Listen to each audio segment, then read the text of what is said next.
There was a woman who was beautiful, who started with all the advantages, yet she had no luck. She married for love, and the love turned to dust. She had bony children, yet she felt they had been thrust upon her, and she could not love them. They looked at her coldly, as if they were finding fault with her, and hurriedly she felt she must cover up some fault in herself. Yet what it was that she must cover up, she never knew. Nevertheless, when her children were present, she always felt the center of her heart go hard. This troubled her, and in her manner she was all the more gentle and anxious for her children, as if she loved them very much. Only she herself knew that at the center of her heart was a hard little place that could not feel love. No, not for anybody. Everybody else said of her, she is such a good mother. She adores her children. Only she herself and her children themselves knew it was not so.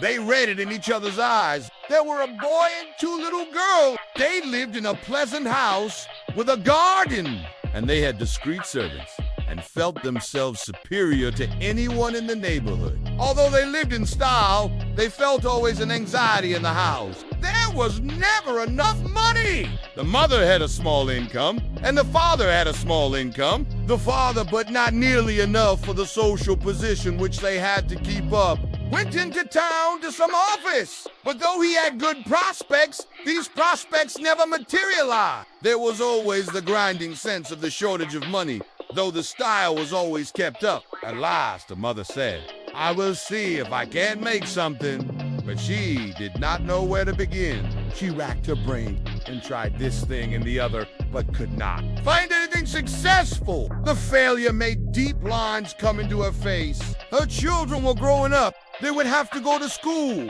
There must be more money. There must be more money. The father, who was always very handsome and expensive in his taste, seemed as if he never would be able to do anything worth doing. And the mother, who had a great belief in herself, did not succeed any better, and her tastes were just as expensive. And so the house came to be haunted by the unspoken phrase, "There must be more. There must money. There must be more money." The children could hear it all the time, though, but nobody said it aloud. They heard it at Christmas when the expensive and splendid toys filled the nursery. Behind the shining modern rocking horse, behind a smart doll's house, a voice would start whispering, "There must be more money, be more money." And the children would stop playing to listen for a moment, would look into each other's eyes to see if they had all heard. And each one saw in the eyes of the other two that they too had heard. There must be more money. There must be more money. It came whispering from the springs of the still swaying rocking horse, and even the horse, bending his wooden, champing head, heard it. The big doll, sitting so pink and smirking in a new prom, could hear it quite plainly, and seemed to be smirking all the more self-consciously because of it. The foolish puppy,